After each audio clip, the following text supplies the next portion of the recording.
Muy bien, mis amigos queridos, el texto para esta noche voy a leer 3 textos diferentes. El primero está aquí en Filipenses, capítulo 4, versículo 4. Dice así: regocijaos en el Señor siempre. Otra vez digo, regocijaos. Piensa en las palabras de Pablo. Él dice: hermanos, regocijaos en el Señor siempre. No dice cuando las cosas te vayan bien. No dice solo cuando tu mesa está harta. No dice solo cuando tienes un buen empleo y ganas un buen sueldo. No dice cuando toda tu familia está en buen estado de salud. El apóstol Pablo dice: regocijaos en el Señor siempre, siempre, en todo tiempo, en las buenas y en las malas, en el día y en la noche, en el invierno y en el verano. Regocijaos en el Señor siempre. Ahora, tú puedes decir, bueno, eso es fácil decir, pero no es fácil vivir. Pero yo quisiera que tú sepas que cuando Pablo escribió la epístola a los filipenses, estaba preso en la prisión. ¿Y por qué? ¿Porque había hecho algo malo? Porque cuando una persona ha hecho algo malo y va a la cárcel, pues por lo menos le queda la resignación de que está ahí porque merece, está ahí porque hizo algo de malo. Pero en el caso de Pablo, ¿qué cosa mala había hecho? Yo te hago una pregunta en este momento. ¿Tú crees que Dios cuida a sus siervos? ¿Dios protege a sus siervos? ¿Los defiende del mal, sí o no? Claro que sí. Te hago otra pregunta. ¿Y tú crees que Pablo era un siervo de Dios? ¿Sí o no? Claro que sí. Entonces viene la tercera pregunta. ¿Y si Pablo era un siervo de Dios? ¿Y si Dios cuida siempre a sus siervos, por qué razón Pablo estaba preso? Él no había hecho nada de malo. ¿Sabes por qué él estaba preso? Por predicar el evangelio. Ahora, ¿Dios no debería cuidar a un siervo suyo que predique el evangelio? Sí, debería, desde la lógica humana, desde la perspectiva humana, sí. Al siervo de Dios que está cumpliendo su deber no debería pasarle nada de malo. Y sin embargo vinieron y lo prendieron y lo llevaron a la cárcel. Y ahora Pablo, desde la prisión, escribe a los filipenses. ¿Y qué les dice? Regocijaos en el Señor siempre. Y si leemos un poco más adelante, dice, regocijaos con cánticos y con himnos. Ahora, Pablo no estaba hablando una cosa teórica, una frase muy bonita de ser dicha, regocijaos en el Señor siempre, y que todo el mundo diga amén. No, no, no. Pablo estaba preso. Pablo estaba sufriendo, estaba pasando por el valle de la tribulación. Y él dice, regocijaos en el Señor siempre. Ahora tal vez tú me preguntes, pero ¿cómo es posible regocijarse en el Señor siempre? Está bien, en el momento de alegría, de felicidad, de abundancia, sí. Pero en el momento de tristeza, de dolor, de lágrimas, ¿cómo alguien se puede regocijar? Tú sabes que hay un desvío de conducta llamado masoquismo, que es la persona que busca el dolor y se alegra y se regocija con el dolor. Pero esto no tiene nada que ver con lo que Pablo está diciendo. Pablo dice, regocijaos en el Señor siempre, y él lo estaba haciendo en medio del dolor. Pero ¿cuál era su secreto? Voy a repetir el texto y vas a ver el secreto. Regocijaos en el Señor siempre, en el Señor.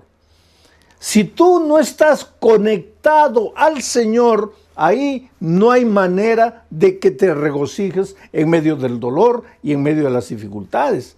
El secreto es en el Señor. Por eso el título de esta semana de predicaciones es conectados. ¿Conectados a quién? Conectados a Jesús, relacionados con Jesús.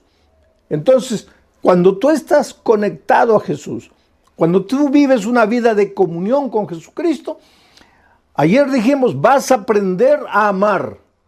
Y hoy te digo, vas a aprender a regocijarte en medio del dolor, en medio de las dificultades, y la vida va a tener sentido para ti. No solo las cosas buenas, también las cosas tristes van a tener sentido para ti. ¿Sabes? El dolor, las dificultades, los momentos difíciles no nacen en la mente de Dios. Por favor, nunca pienses que estás sufriendo porque Dios te está castigando, que estás sufriendo porque Dios te mandó el dolor para hacerte pensar porque tú te estabas portando mal. No, nunca pienses así. Dios mismo dice, mira los pensamientos que tengo acerca de ti. Pensamientos de amor y no de odio. Pensamientos de bien, no de mal. Mira los pensamientos que tengo acerca de ti, pensamientos de paz. O sea, de la mente del Señor, del corazón del Señor, solo salen las cosas que te hacen bien. Nunca lo que te hace sufrir. El sufrimiento y el dolor no nació en Dios, nació en el corazón del diablo. Y cuando el diablo te hace sufrir, él te hace sufrir para llevarte a entender mal el dolor y a maldecir a Dios en lugar de maldecir al diablo. Si tú lees todo el libro de Job, yo le digo al libro de Job que es el compendio de la teología del dolor, o sea, tú tienes que estudiar el libro de Job para entender el misterio del dolor. Tú vas a ver ahí que el diablo se presenta un día a Dios y le dice, Señor, ¿has visto ahí? Dios le dice, ¿has visto a mi hijo Job, un hombre perfecto, bueno, temeroso de mí? Y el diablo le dice, claro, pues tú le das todo, le das una bella familia, le das hacienda, le das ganado, le das dinero, así cualquiera te sirve. Ahora, quítale todo eso para que veas que él te va a maldecir. Miren lo que el diablo dice, quítale todo eso. Pero Dios no quita nada.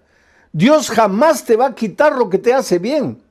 Si Dios te quita, te va a quitar el pecado, la miseria, el vicio, lo que te destruye, lo que arruina tu vida, lo que malogra tu familia. Dios te va a quitar eso, pero Dios nunca te va a quitar lo que te hace bien. Es el diablo que te quita, porque si tú continúas leyendo el relato de Job, vas a ver que el diablo es el que le trae maldición, le trae el dolor, le trae enfermedad, le trae todo a Job, pero con un propósito, hacer que Job se rebele contra Dios y que piense que quien lo está haciendo sufrir es Dios y se revolte contra Dios. La propia esposa de Job habla palabras que fueron colocadas por el diablo en sus labios y le dice a Job, ¿por qué no maldices a Dios y mueres? Ya estás sufriendo tanto, ¿por qué no maldices a Dios y mueres?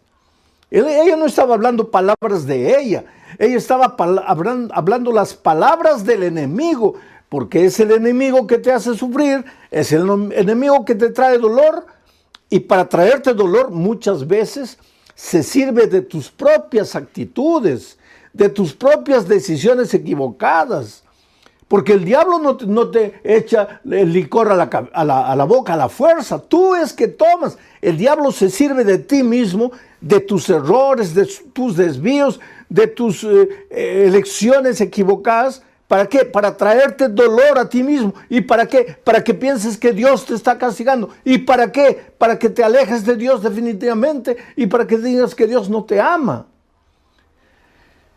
¿Cómo podemos regocijarnos en medio del horror? Primero, estar conectados al Señor. Pero, y en segundo lugar, déjame leer lo que dice aquí Juan capítulo 15, versículos 10 al 11. Mira, Jesús dijo estas palabras: si guardareis mis mandamientos, permaneceréis en mi amor. O sea, si tú dices, yo permanezco en Cristo, y si permanezco en Cristo, el diablo no me va a derrotar. Está bien, la palabra muy bonita, la frase muy bonita, pero ¿qué quiere decir permanecer en Cristo? Aquí viene Jesús y dice, si guardareis mis mandamientos, permaneceréis en mi amor. Si guardareis mis mandamientos, permaneceréis en mi amor. Así como yo, dice Jesús, he guardado los mandamientos de mi Padre y permanezco en su amor. Y después el versículo 11 dice, estas cosas os he escrito para que mi gozo, mi alegría, mi regocijo esté en vosotros y vuestro gozo sea cumplido. Aquí está el secreto. ¿Quieres tener la capacidad de alegrarte en las buenas y en las malas? ¿Quieres saber regocijarte, aprender a regocijarte en medio del dolor, en medio de las lágrimas? Hasta cuando un hijo tuyo se enferma, hasta cuando un hijo tuyo muere, aunque pierdas el empleo, ¿quieres encontrar gozo en esos momentos? Yo no digo que vas a levantar las manos al cielo y decir, Señor, muchas gracias porque he perdido el empleo.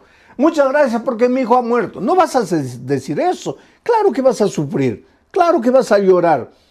Pero no te vas a desesperar porque en medio de todo eso vas a sentir paz en tu corazón. Regocijo, la alegría, el gozo de saber que Cristo está a tu lado, aunque no lo puedas tocar, aunque no lo puedas ver. Pero para experimentar esto que te estoy diciendo, tienes que estar conectado a Jesús. Y para estar conectado a Jesús, tienes que guardar sus mandamientos. Quiere decir, guardar sus mandamientos es una evidencia de que estás conectado al Señor Jesucristo. Y cuando estás conectado a Jesús, así como Jesús estaba conectado a su Padre, entonces vas a aprender a regocijarte en medio del dolor. Vas a experimentar lo que es gozo y la alegría de servir y de obedecer. Ahora, queridos, tú me puedes decir, oh, pastor, pero es muy difícil cumplir los mandamientos. Es muy difícil obedecer. No, querido. Tú estás equivocado. Te lo voy a decir de otra manera. Difícil es desobedecer. Te voy a explicar por qué. Cuando Adán y Eva fueron creados, ellos fueron creados con naturaleza perfecta, o sea, con la tendencia a obedecer. Para Adán y Eva, obedecer es como para nosotros desobedecer, natural. Adán y Eva no tenían que esforzarse para obedecer porque su naturaleza era perfecta. Ellos obedecían de manera natural, así como tú tomas agua. Como comes de manera natural, para Adán y Eva obedecer era natural. Pero infelizmente, pues Adán y Eva desobedecieron, se apartaron de Dios. Y al apartarse de Dios, de cierta manera, ellos iban contra su naturaleza, porque su naturaleza era de obediencia. Solo que al apartarse de Dios, por eso yo digo que el pecado es un misterio, tú no puedes explicar cómo una pareja que había sido creada con naturaleza perfecta se esforzaron para alejarse de Dios. Pero cuando se alejaron de Dios y pecaron, perdieron la naturaleza perfecta y adquirieron lo que llamamos la naturaleza pecaminosa. ¿Qué es la naturaleza pecaminosa? Lo contrario de la naturaleza perfecta. Con la naturaleza perfecta, para ellos era natural obedecer, fácil obedecer. Pero con la naturaleza pecaminosa, lo que es natural ya no es obedecer, es desobedecer. Es caminar como un caballito loco por los prados, no tener en cuenta a Dios para nada, no querer andar en sus caminos, no seguir sus consejos, no guardar sus mandamientos, hacer lo que tú quieres. Eso es natural al ser humano, porque desde que nacimos nosotros, después de Adán y Eva, todos vinimos al mundo ya trayendo la naturaleza pecaminosa. Ahora, desde pequeñitos, nuestra tendencia es andar solos, correr solos, tratar de resolver los problemas solos. Y ojalá que nos fuera bien. Lo peor es que nos va mal. Desde pequeños cometemos algún pecado, hacemos algo errado, tratamos de esconder, de que nadie nos descubra. Y solos tratamos de solucionar el problema y nos hundimos cada vez más y más. Yo me acuerdo que cuando mi hijo mayor era un nené de 1 año, tal vez, mi esposa había salido, me dejó al cuidado del muchachito. Yo estaba estudiando, pero vigilándolo. Y él andaba en la sala, agarraba una cosa, tenía varios juguetes ahí. Y yo estudiando, pero vigilándolo, vigilándolo. Y de repente él se acercó a un vaso de cristal. Tú sabes que el cristal vale bastante, un vaso de cristal es precioso. Este era un vaso, un florero de cristal, porque nos habían regalado en el día de nuestro matrimonio. Y yo le dije, mira hijito, juega de este lado, pero no te acerques ahí. Juega por aquí, no, deja ahí. Cuidado con ese florero. Pero nosotros, pues los seres humanos somos así, ¿no? Parece que cuando nos dicen no, ahí es que queremos. Y eso es desde pequeñitos, porque ya venimos al mundo trayendo la naturaleza pecaminosa después que Adán pecó. Bueno, yo estaba leyendo y de repente siento la bulla. Él hizo caer el florero y el florero se hizo pedacitos. Y yo, para no asustarlo, hice como que no me di cuenta, concentrado, pero yo estaba mirando todo y observé lo que él hizo. Cuando el florero cayó, lo primero que él hizo fue mirarme. Y cuando se dio cuenta que yo, entre comillas, no me había dado cuenta, quiso juntar los pedacitos de vidrio. Y al querer juntar eso, para reconstruir el vaso que había quebrado, se cortó el dedito. Y la sangre comenzó a salir. Y ahí se desesperó. Y ahí comenzó a gritar. Y ahí vino corriendo a mis brazos. Y pues yo lo tomé en los brazos, lo llevé al baño, lo lavé, lo limpié, le coloqué un curativo. Era un muchachito no tenía ni un año. Yo no sé si él tenía conciencia para entender lo que yo le dije. Pero yo le dije, mira hijo, en la vida infelizmente vas a quebrar muchos floreros de cristal. Pero cuando por esas cosas de la vida quiebres algo, no trates de resolverlo solo. No trates de encontrar la solución tú solo. Porque hay un Padre que siempre estará con los brazos abiertos esperándote. Y en este momento yo te digo, querido, tal vez tú, por esas cosas de la vida, has quebrado el florero precioso de tu matrimonio. Has quebrado el florero precioso del respeto que tus hijos te tenían. Has quebrado el florero precioso de la confianza que tu jefe tenía en ti. En esta vida, ¿cuántas veces vivimos quebrando floreros? Las cosas buenas que Dios nos da, las arruinamos, las malogramos, las quebramos, las destruimos. Y después tratamos de escondernos y solucionar el problema con nuestras manos solos. Pero en esas horas recuérdate que tú solo estás perdido. Tú solo te vas a cortar el dedo y te vas a hacer sangrar. Tú no puedes, pero hay un Dios amoroso, un Padre amante que está siempre con los brazos abiertos. Tú puedes ir a Él y decirle, Señor, yo no puedo, lo he arruinado, he quebrado el florero, pero estoy aquí en tus manos. ¿Puedes hacer las cosas de nuevo? Y Dios es un Dios de segunda oportunidad, de tercera, de quinta, de milésima oportunidad.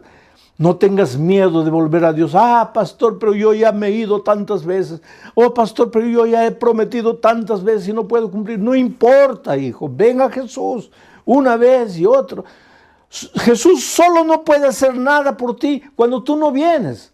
Porque Él no te puede forzar la voluntad. Él no puede hacer nada contra tu voluntad. Tú tienes que querer. Tú tienes que decir sí. Por eso Juan dice, permanecer en mí es estar conectado a mí. Y la evidencia de estar conectado a mí es guardar mis mandamientos.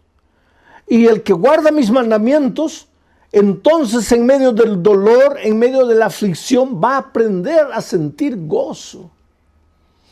Es una pena que muchas veces cristianos que están con la Biblia abierta llegan a la conclusión de que los mandamientos ya pasaron, de que los mandamientos ya no son necesarios, de que Cristo, al morir en la cruz, acabó con los mandamientos. Oh, querido, los mandamientos son eternos, porque Dios es eterno, y los mandamientos son un reflejo del carácter de Dios. ¿Cómo puede alguien decir los mandamientos ya caducaron, ya acabaron? San Juan dice que el pecado es la transgresión de la ley. Ahora, si la ley ya no existe porque Cristo la clavó en la cruz, entonces el pecado tampoco existe, porque el pecado es la transgresión de la ley. Y si el pecado ya no existe, ¿de qué pecado la gracia nos va a salvar? Por eso a veces es una incoherencia decir, yo acepto la gracia pero rechazo la ley. Oh querido, la ley tiene un lugar que no, el papel de la ley, la función de la ley nunca fue salvar. Tú no quieras cumplir la ley para salvarte. Tú eres salvo únicamente por la gracia. Por eso Jesús dice, permaneced en mí. Permanece en mí.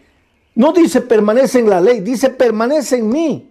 Pero ¿cuál es la evidencia de que permaneces en mí? Que guardas los mandamientos.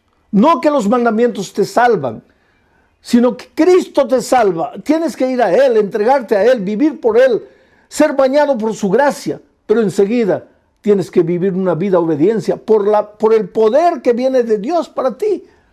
Y si tú vives así, en medio del dolor, en medio de la aflicción, en medio de las dificultades, vas a aprender a ser feliz. Tengo otro texto más aquí en Hebreos, y esto es interesante. Hebreos capítulo 11, versículos 24 y 25. Dice así: por la fe, tú eres un hombre de fe. Yo el otro día encontré un amigo que me dice, yo soy de la fe, tú eres de las obras.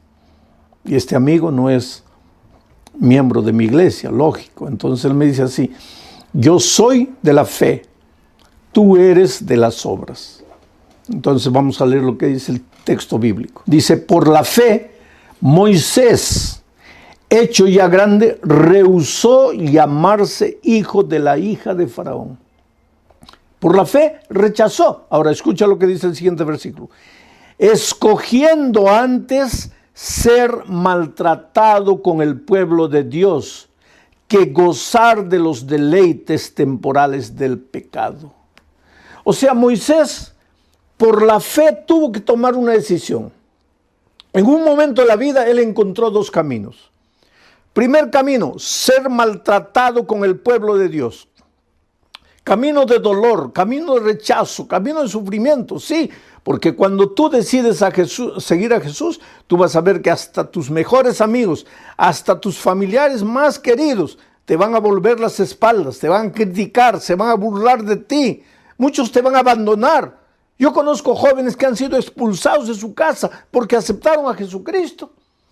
Yo conozco la historia de una niña que cayó en la prostitución, en la drogadicción, vivía una vida completamente perdida. Los padres sufrían porque sabían la vida que la hija perdía, pero no podían hacer nada para ayudarla, hasta que un día, en medio de la miseria que esa niña vivía, fue alcanzada por el Evangelio y aceptó a Jesucristo, y Jesús la salvó, y Jesús la lavó, y Jesús la restauró, y esa muchacha dejó de usar drogas, dejó de la vida promiscua que vivía, y cuando llegó diciembre decidió volver a la casa de sus padres para darles, según ella, el más grande regalo.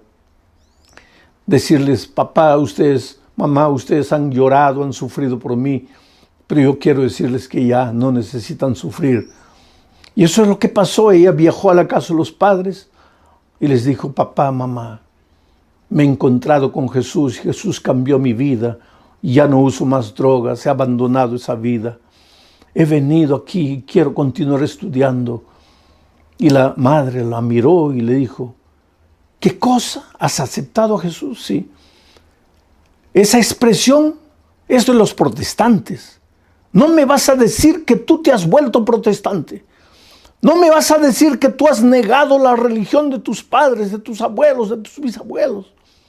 Y la niña llorando le dijo, mamá, yo no te estoy hablando de religión, yo te estoy hablando de la vida que yo vivía. Tú sabías la vida que yo vivía.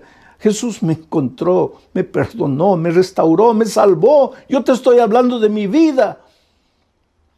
¿Y sabes lo que la madre le dijo? Hija, yo te preferiría drogadicta, viviendo la vida perdida que vivías, que traicionando a tu iglesia y a la religión de tus padres. Y esa niña me escribió una carta. Y en esa carta ella lloraba y decía, oh pastor, yo pensé que mis padres se iban a alegrar, mas ellos se pusieron tristes porque acepté a Jesucristo. Pues Moisés en un momento de su vida tuvo que escoger entre esos dos caminos. El camino del sufrimiento, del rechazo, del dolor por aceptar a Jesús. O el camino de la alegría de este mundo, el placer de este mundo, el placer del pecado. Y por la fe, Moisés escogió seguir a Jesús. Aunque eso implicase dolor circunstancial, pero él había aprendido también a regocijarse en medio del dolor por causa de Cristo. Prefería eso que el gozo que el mundo da, el gozo que el pecado te da. Porque ¿qué pasa? ¿Qué cosa es el gozo de este mundo? Una noche de fiesta, de borrachera, con una mujer, con otra mujer, y al día siguiente te duele la cabeza, la conciencia te pasa, te sientes culpable. ¿Qué gozo es ese? El Señor Jesucristo te llama de ese terreno y te lleva al terreno que te conduce a la vida eterna, al camino que te conduce a la vida eterna. Por eso la Biblia dice, hoy es el día de buena nueva, hoy es el día de salvación. Oh querido, Dios te ama, Dios tiene un plan maravilloso para tu vida y ese plan no es que tú estés malgastando tu juventud, malgastando los mejores años de tu vida en la miseria, en el pecado, en el dolor. No, yo sé que el pecado te proporciona un gozo pasajero, temporal, pero el Señor Jesucristo te ofrece la vida eterna. Y otra cosa, no es solo la vida eterna en el cielo, porque el otro día alguien me dice, pastor, yo prefiero gozar, disfrutar en este mundo, porque eso de la vida eterna, yo no sé si llegará o no llegará. Pero es que Jesús no solo te ofrece el gozo y alegría en la vida eterna, sino que cuando tú aceptas a Jesucristo en esta tierra, tu vida cambia, tu hogar se vuelve más feliz. Lo que tus manos consiguen trabajando, el poco dinero que recibes, se multiplica porque ahora es un dinero bendito. Tu salud mejora porque al dejar de fumar, al dejar de beber, al dejar de las drogas, al dejar de trasnochar noches enteras, tu salud mejora. O sea, el cielo de cierta manera para los hijos de Dios ya empieza en esta tierra. No tienes que esperar solamente la vida eterna. Y claro que cuando Cristo venga, pues tendrás la vida eterna para disfrutar las maravillas con el Señor Jesucristo. Algunos piensan, ¿y qué haremos en el cielo? Si ya no habrá trabajo, no habrá nada. ¿Quién te ha dicho que no habrá trabajo? El trabajo, querido, existió antes del pecado. Antes que Adán y Eva pecasen, Dios ya les dio el trabajo. Pero el trabajo no tenía el elemento cansador, el elemento de maldición que adquirió después del pecado.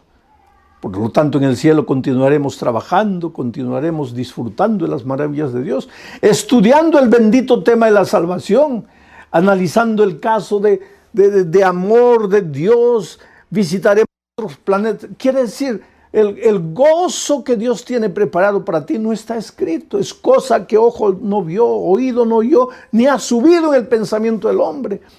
Por tanto, yo te suplico en el nombre de Jesucristo, deja tus preconceptos, deja los senderos del pecado, arrepiéntete. Arrepentirse quiere decir sentir dolor por la manera como has vivido y caer a los pies de Jesucristo y decirle, Señor, no quiero continuar viviendo de esa manera, me entrego a ti, me rindo a ti. Y entonces el Señor te toma en tus brazos y hace maravillas en tu vida. Yo tengo en mis manos la historia de Janet Pineda, una señora que hace 3 años comenzó a estudiar la Biblia. Y cuando tú empiezas a estudiar la Biblia, lógicamente que el Espíritu de Dios empieza a hablarte. En cada versículo, en cada estudio, Dios te habla. Y ella sintió la voz de Dios diciéndole, hija, mira, ya llegó el momento, entrégate, bautízate. Pero ella fue endureciendo su corazón. ¿Por qué? Porque tenía agarrado afuera muchas cosas que ella debería abandonar. Porque tú no puedes servir a 2 señores. Tú, cuando te entregas a Jesús, tienes que romper con los caminos del mal definitivamente. Pastor, pero yo no tengo fuerzas. Tú no tienes, pero el Señor Jesús sí te va a dar las fuerzas. Porque cuando estás conectado a Jesús, viene la fuerza de Jesús y pasa para ti. Y ella fue recibió una invitación y otra invitación para bautizarse. Ella decía, no quiero compromiso, me gusta la palabra, me gusta el evangelio, pero no quiero bautizarme. Hasta que un día el Espíritu de Dios venció, porque te digo, la palabra de Dios es como una espada de dos filos que penetra hasta la médula. Es como la pólvora que destruye la roca más dura. La palabra de Dios es vida. Si tú sigues estudiando la palabra, si tú no cierras la Biblia y sigues escuchando la voz de Dios, llega un momento en que tú no le puedes decir más no al Espíritu de Dios. Y Janet se entregó al Señor Jesús. Y ahora el mes de septiembre ella se bautizó. Esa alegría